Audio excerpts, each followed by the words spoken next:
안녕하세요. 예, 논중과 추론에서 인문논술을 가르치는 강사 손봉우라고 합니다. 만나서 반갑습니다. 예, 우선 뭐 제 소개를 좀 간단하게 드리자면 저는 이제 2007년부터 강의를 했고요.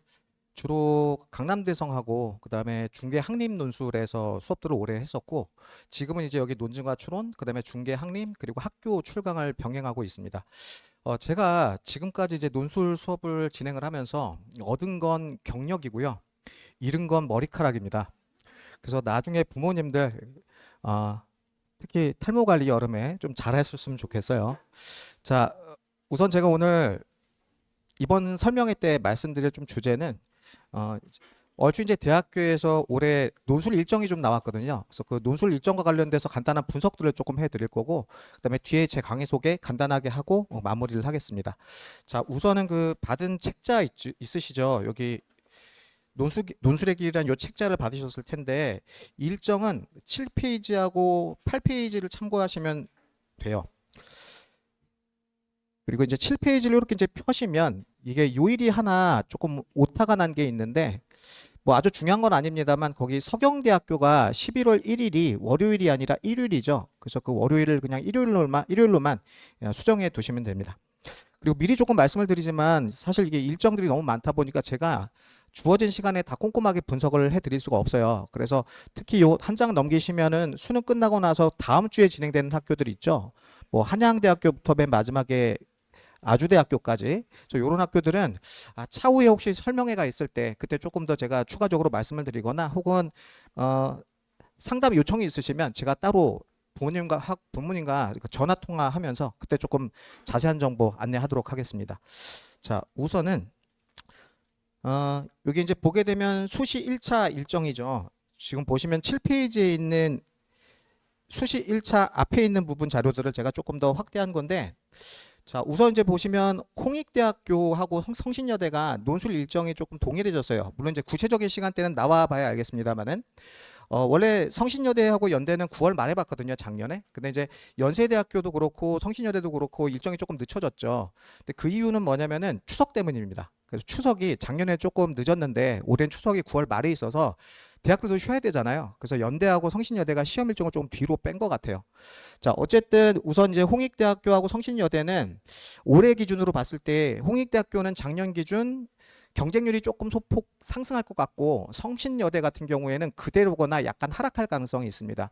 왜냐하면 홍익대학교는 작년에 최저가 3합 8이었거든요. 근데 이제 올해 최저가 2합 5로 최저가 조금 착해지면서 최저 맞추는 비율들이 조금 늘 거고 최저가 조금 만만해지다 보니까 지원자들도 조금 많아질 거예요. 그래서 홍익대학교는 약간 조금 늘 거다라고 생각하시면 되고 성신여대는 아무래도 올해 이제 수험생이 작년보다 조금 줄어든 것도 있고 특히 홍익대학교하고 이렇게 일정이 겹치면 극소수는 여대를 되게 조금 기피하는 그런 친구의 여학생들이 있어서 홍대로 가서 건너가서 시험을 보는 친구들도 있을 겁니다. 그래서 성신여대는 약간 좀 하락할 수 있다 이렇게 보시면 되고 홍익대나 성신여대나 논술 문제가 좀 어려워서 나중에 부모님들이 원서 접수하고 나서 혹시 홍대나 성신여대를 지원하게 되면 수업은 적어도 한 4회 정도는 따로 듣는 걸 좀 추천을 드립니다. 자, 그리고 10월 10일 날부터 이제 연대부터 이렇게 가는데 연세대학교부터 맨 마지막에 서경대학교까지 공통점이 있어요. 연세대부터 서경대학교까지. 그 공통점은 전부 다 뭐가 없다? 예, 수능 최저가 없습니다. 그래서 그 부모님들 이제 자녀 중에 현재 모의고사 등급이 평균 4등급 이하다. 이런 친구들은 1차 때 원서를 여러 개 쓰는 것도 하나의 전략이 될 수가 있어요. 그 이유가 뭐냐면은 사실 수능 1차를 준비한다라는 건 수능에 대한 부담이 그만큼 크잖아요. 그런데 상대적으로 보게 되면 N수생들이 수능에 대한 부담들이 좀 커서 1차 때 보는 걸 많이 좀 기피합니다. 이해 가시죠? 그래서 상대적으로 약간 좀 경쟁력 있게 글을 쓰는 N수생들이 상대적으로 조금 적다 보니까 오히려 1차 때 조금 더 적극적으로 공략을 하게 되면 합격 가능성을 좀 더 높일 수 있다. 이렇게 조금 생각하시면 될 것 같고 그리고 연세대학교는 뭐 부모님들 아시다시피 얘네는 이제 영어 제시문하고 수리 논술 문제가 나오죠. 그래서 논술 문제 자체가 최저는 없지만 결계가 쳐져 있어서 경쟁률이 얼추 한 60대 1 정도 인문 계열 기준으로 한 요 정도 좀 생각하시면 됩니다. 그리고 중앙대학교 창의형은 이제 신설됐었죠, 올해. 그래서 올해 신설된 전형인데 중앙대학교 같은 경우에는 창의형에서 이제 선발하는 인원이 좀 적다 보니까 아마 경쟁률은 제가 봤을 때 연대보다 높아질 거라고 판단이 돼요. 그래서 연세대학교 같은 경우에는 수능 끝나고 나서 중앙대학교 같은 경우에는 수능 끝나고 나서 일반형 최저 등급 조건이 있는 일반형 시험이 있고요.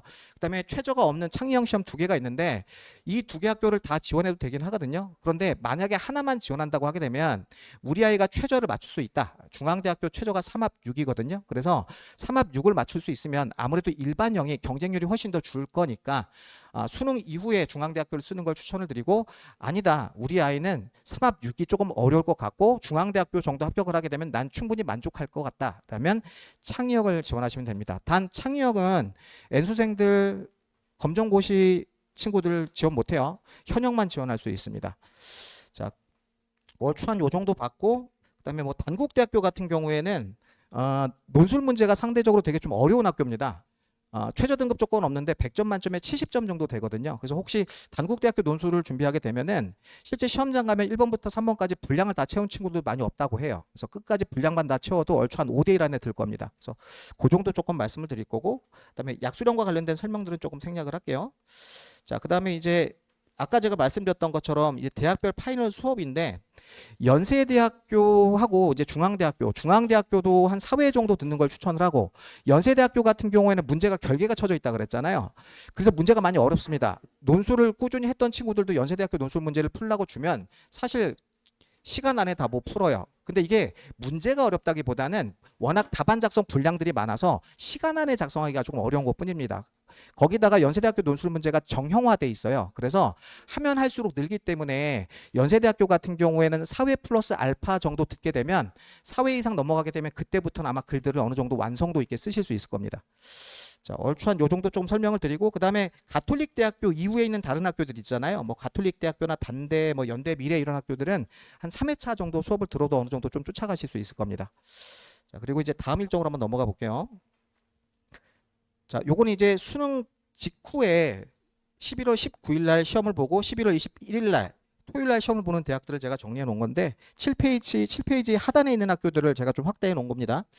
여기서 조금 이제 눈여겨보실 게 뭐냐면, 우선 하나, 자, 성대하고 경희대학교의 공통점이 있습니다. 성대하고 경희대의 공통점은 이 두 개 학교는 사탐 평균을 본다, 탐구 평균을 본다, 이 정도 생각하시면 되고, 나머지 학교들은 전부 다 탐구 상위 한 과목만 본다, 이렇게 생각하시면 돼요. 그래서 얘네 학교는 탐구 두 과목 평균, 예를 들어 하나가 2, 하나가 3 나오면 2.5로 간주하는 학교가 성대, 경희대, 이렇게 생각하시면 되고, 두 번째, 보통 이제 경희대학교하고 성대 조합을 쓰는 친구들이 있거든요. 그럼 경희대학교 입문이 지금 토요일인데 시간대를 보게 되면 성균관대학교 오전하고 겹쳐 있죠. 그래서 경희대학교 입문을 쓰는 친구들은 혹시 성대를 지원하자고 할 때 오전에 보고 성균관대학교 오후 타임 1시에서 2시 40분 타임으로 건너가는 경우가 있거든요.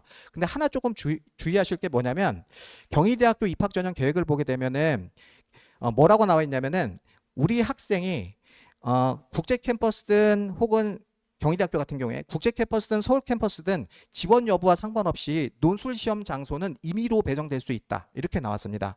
그래서 서울 캠퍼스 학과를 지원했다 하더라도 까딱하게 되면은 국제 캠퍼스에서 논술 시험을 보는 경우도 있다고 하더라고요. 그런데 작년까지는 아직까지 그렇게 서울 캠에 지원하는 애들이 국제 캠에서 보는 그런 경우는 많이 없었거든요. 코로나 기간에 조금 있었다고 합니다. 워낙 인원수가 조금 제한이 되다 보니까. 그래서 그런 부분들도 나중에 조금 생각을 하셔야 되고, 그다음에 또 하나 조금 유의하실 게 뭐냐면, 이제 경희대학교 입문하고 건국대학교는 시험 시간대가 똑같아요. 그렇기 때문에 한 개만 선택할 수밖에 없습니다. 그래서 그 나중에 이제 선택의 기준들을 조금 잘 아셔야 될 것 같고, 그다음에 추가적으로 조금 말씀드릴 수 있는 부분은 뭐냐면, 이제 숭실대학교하고 항공대학교도 시험 일정이 겹쳐서 학교를 만약에 하나만 고른다고 하면 선택할 수밖에 없습니다. 그다음에 마지막으로 하나 좀 더 말씀을 드리면, 숙명여대 있죠. 자, 이렇게 이제 논술 시험 일정이 특정일 날 너무 많이 몰려 있으면 단점은 내가 지원하고 싶은 대학의 폭들이 조금 감소한다라는 단점이 있겠지만, 장점은 경쟁률이 분산되는 효과가 있습니다. 그래서 여기 숙명여대 같은 경우에는 아무래도 이제 여학생들밖에 또 지원을 안 하고, 그다음에 학교 일정들이 많이 이렇게 몰려 있다 보니까 상대적으로 좀 경쟁률이 낮아져요. 오케이. 그래서 혹시 우리 아이가 여학생인데 숙명여대 합격해도 충분히 괜찮을 것 같다라고 하게 되면 경쟁률이 상대적으로 좀 낮은 학교가 숙명여대 정도가 있습니다. 물론 이제 단점도 있어요. 숙명여대를 가게 되면 대학 생활이 약간 좀 외로울 수 있습니다. 제가 제가 고대 다닐 때 숙명여대 여자 대학교의 친구들하고 그 미팅을 한 적이 있는데, 저희가 나갔던 인원보다 2배가 더 나왔어요. 숙명여대가. 그래서 그 2배가 넘은 친구들하고 같이 그 미팅을 했던 그런 경험이 있는데 애들이 많이 외로운가 봐요. 자, 그리고 다음 장으로 한번 넘어가 볼게요. 자, 요거는 이제 수능 끝나고 나서 토요일 말고 이제 일요일 날 있는 일정인데, 자, 좀 눈여겨볼 거 좀 말씀을 드리면 고려대학교하고 서강대학교 요 2개는 동시에 볼 수 있습니다. 왜냐면 이제 시험 시간대가 완전히 분리돼 있어서요. 근데 원래 서강대학교가 2024학년도 이전까지는 논술 시험 일정이 이렇게 늦지 않았습니다. 이렇게 시험 일정이 갑자기 막 오후 4시 이후로 미뤄진 이유는 순전하게 순순히 저 고대 때문이에요. 고려대학교가 2024년에 논술 시험을 부활시키면서 하필 서강대학교가 논술 시험 보는 일정에 고려대학교 논술시험 일정이 확 들어온 겁니다. 그래서 서강대학교 같은 경우에는 고대하고 일정 충돌을 피하기 위해서 약간 좀 고대를 욕하면서 논술 일정을 뒤로 뺀 거겠죠. 자, 그래서 이제 고대 서강대 조합들을 좀 보는 경우가 있고, 그다음에 하나 좀 더 이제 눈여겨봐야 되는 게 뭐냐면 경희대학교 있죠. 경희대학교가 토요일 날은 인문계열이 보고 일요일 날은 사회계열이 봅니다. 그런데 작년하고 달라진 게 있어요. 사회계열이 뭐가 달라졌냐면 사회계열이 3번 문제에서 수리논술 문제가 작년까지 계속 출제가 됐거든요. 그런데 올해는 수리논술 문제를 출제하지 않는다고 합니다. 제가 경희대학교 입학처하고 통화한 내용이고요. 만약에 나온다고 하게 되면 수리논술 문제가 안 나오고 통계나 그래프를 해석하는 문제가 출제될 수 있다. 이렇게 얘기를 했어요. 그래서 작년까지 경희대학교 사회계열을 지원하고 싶었지만 수학 등급이 한 4등급 이하 나온 친구들 같은 경우에는 약간 좀 울며 겨자 먹기 식으로 인문계열로 지원을 하는 친구들이 되게 많았었거든요. 그런데 올해는 사회계열이 수리논술 문제가 없어지다 보니까 사회계열을 소신 지원하는 친구들이 꽤 많아질 겁니다. 그래서 경희대학교 인문계열이 뭐 경쟁률이 조금 높은 편이긴 합니다만 사회계열로 올해 건너가는 친구들이 좀 많아져서 인문계열은 조금 소폭 감소할 거고 사회계열 같은 경우에는 오히려 소폭 증가할 가능성이 있다. 이렇게 보시면 될 것 같고, 그다음에 경희대학교하고 동국대학교를 보시면 또 일정이 이렇게 충돌돼 있어요. 경희대학교 사회계열하고 동국대학교하고. 그래서 요 학교들 중에 상대적으로 좀 우리 아이가 어떤 학교를 지원하는 게 나은지도 나중에 조금 한번 테스트 해보셔야 될 것 같습니다. 그리고 숙명여대도 하나 또 들어왔는데, 숙명여대는 뭐 경희대학교처럼 이렇게 계열별로 쪼개졌는데 뭐 수리논술 문제하고 상관없이 그냥 학과별로 날짜를 갖다 쪼개서 본다라고 생각하시면 될 거고요. 자, 그다음에 이제 나머지 일정들은 제가 좀 추가적으로 좀 말씀 좀 드리면, 왜 수능 끝나고 나서 바로 직후 주말에 보는 대학들은 논술 준비를 수능 이후에 할 수가 없거든요. 금요일 하루밖에 안 나오니까. 그래서 수능 직후 주말에 시험을 보는 대학들은 보통 이제 학원에서 10월 달에 논술 수업들이 좀 진행이 됩니다. 그래서 그때 좀 기회가 되실 때 3회나 4회 정도 수업을 듣는 걸 조금 추천을 드려요. 오히려 이제 고려대학교 논술 문제 같은 경우에 그렇게 어렵진 않아서 기존에 뭐 논술을 조금 배웠던 친구들은 3회 정도만 해도 어느 정도 조금 쫓아올 수 있고요.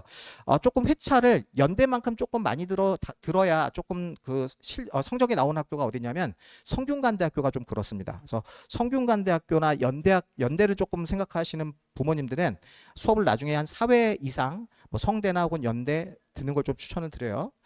자, 그리고 이제 이후의 일정인데 제가 뭐 이제 시간 관계상 이것들을 막 되게 좀 꼼꼼하게 말씀드릴 수는 없을 것 같고, 부모님들이 지원하실 때 좀 유의하실 점들은 있어요. 여기 보면 뭐 한양대, 이대, 외대 이렇게 보시면 계열별로 문제가 조금 다르거든요. 그래서 한양대학교는 오전 타임에는 수리논술 문제가 나오니까 이거 조심하시고, 그다음에 이화여대 같은 경우에는 인문 1, 인문 2로 나눠져 있는데 인문 1은 영어 제시문이 나오고 인문 2는 경제 수학 문제가 나오니까 요거 조심하시고, 예, 사실 외대는 뭐 딱히 조심하지 않아도 되는데 영어 제시문이 그렇게 어렵진 않아서, 그래서 타임을 보게 되면 앞 타임에 보는 계열 있죠. 오전 타임에 보는 계열은 영어 제시문이 나오고 인문 계열은 나옵니다. 그다음에 오후 타임에 보는 사회 계열은 영어 제시문이 안 나오고 간단한 통계자료 해석 문제가 나온다고 생각하시면 돼요. 자, 그래서 요렇게 이제 수능 이후에 있는 일정들이 있죠. 요건 좀 날짜가 잘못되어 있는데 죄송합니다. 저 11월 29일이에요. 그래서 지금 중앙대학교만 써 있는데 밑에 일반형이라고 생각하시면 될 것 같고, 요렇게 수능 끝나고 나서 다음 주에 있는 대학들 있잖아요. 이건 언제 준비하실 거예요? 예, 수능 끝나고 나서 준비하시면 돼요. 보통 이제 월, 화, 수, 목, 금 수능 끝나고 나서 그 다음 주 되면은 월, 화, 수, 목, 금 평일 있잖아요. 그래서 그 5일을 가지고서 나중에 이제 준비하시면 됩니다. 근데 왜 수능 이후에 지금 그 다음 주에 보는 학교들이 너무 많다. 예를 들어 3개 이상 있다라고 하면 사실은 3개까지 준비는 할 수 있는데 조금 준비가 힘들 수도 있거든요. 그래서 그때는 1개 정도는 1차 때 미리 준비하는 것도 뭐 괜찮은 방법이라고 생각하시면 될 것 같아요.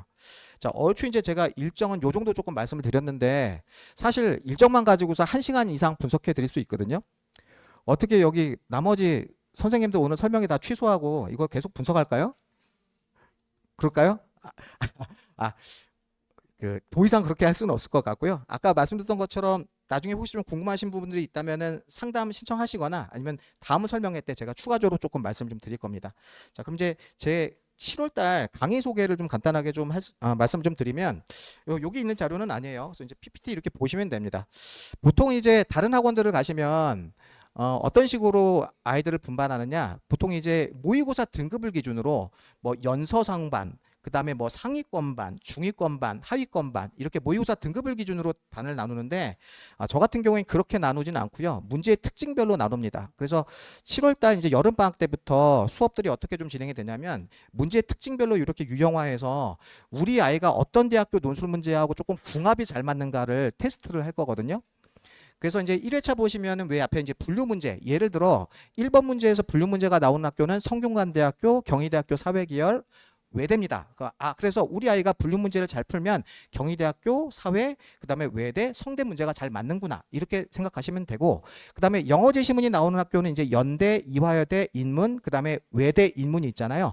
영어 제시문 독해가 잘 되면은 외대나 이대 인문이나 연세대학교를 한번 써봐도 되겠구나. 이런 식으로 테스트가 계속 진행이 된다고 생각하시면 됩니다. 그리고 2회차에 보게 되면 이제 답안 분량이 적은 학교들 중심으로 또 볼 텐데, 애들마다 논술을 오래 가르치지만 제가 오래 배운 친구들 중에서도 사실 다 잘 쓰는 친구들도 있지만 대부분은 어떤 특정 문제에 조금 강한 경우가 많아요. 그러니까 예를 들어 짧은 글 쓰는 걸 조금 좋아하는 친구들이 있고요. 집중력이 짧아서.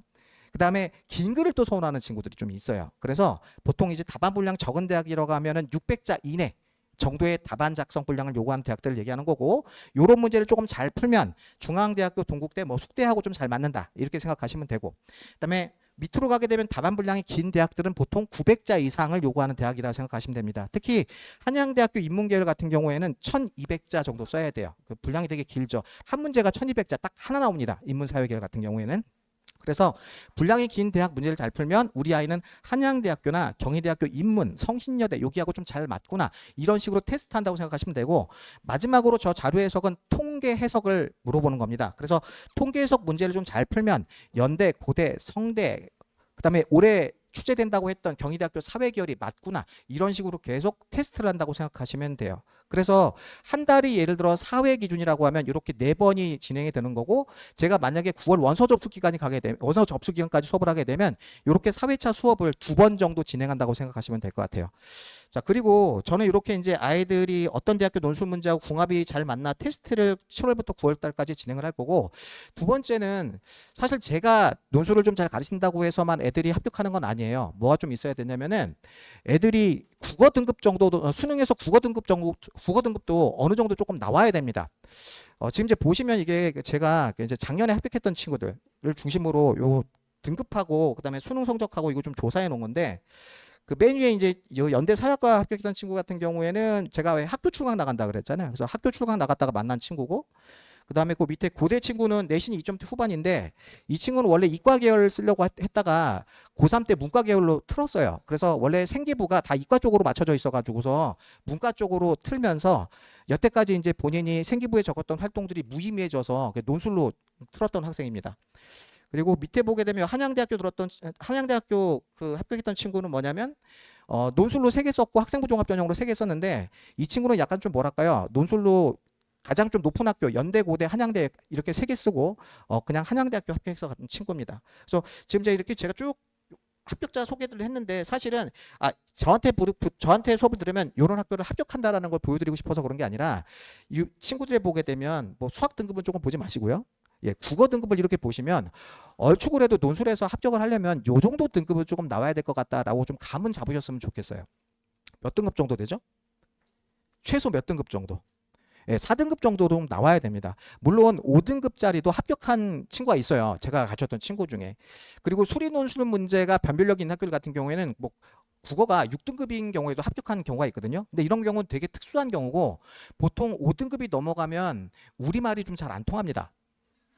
예, 그래서 가능하면 우리 아이가 국어가 좀 4등급 이상이었으면 좋겠다. 근데 만약에 우리 아이가 현재 국어 등급이 5등급 이하라고 하면 제가 머리를 맞대고 멱살키리를 해서 최대한 4등급 이상을 만들 수 있도록 함께 좀 대안을 제가 찾겠습니다. 예. 자, 그리고 이제 마지막으로 정리를 조금 해드린다면은 아까 앞에 우리 아이가 이제 어떤 대학교 논술 문제하고 궁합이 맞는지를 테스트를 할 거고 그 테스트의 결과를 부모님들은 이렇게 성적으로 받아보실 수가 있을 겁니다. 여기 이제 점수 보시면은 은채라는 친구 옆에 보면 학원 평균이라고 나와 있는데 학원 평균은 대치동 평균을 얘기하는 거고요. 그 옆에 보면 전체 평균이라고 나와 있는데 전체 평균은 여기 대치 이외에 중계 학림에 의해서 논술 수업을 듣는 친구들까지 합친 평균이라고 생각하시면 되고 맨 우측의 점수는 본인 점수라고 생각하시면 됩니다. 그래서 본인의 점수가 다른 평균 점수하고 조금 차이가 많이 나게 높으면 우리 아이가 생각보다 이 대학교 논술 문제를 잘 풀고 있구나 이렇게 생각하시면 돼요. 그래서 저는 아까 앞에서 테스트했던 아이들의 논술 성적과 플러스 이제 6월, 9월 모의고사 성적들을 다 종합해서 우리 아이가 가장 합격 가능성이 높은 대학들을 9월 수시 지원 전략 때 꼭 짜드리도록 하겠습니다. 자, 제 설명은 여기까지고요. 끝까지 들어주셔서 감사합니다.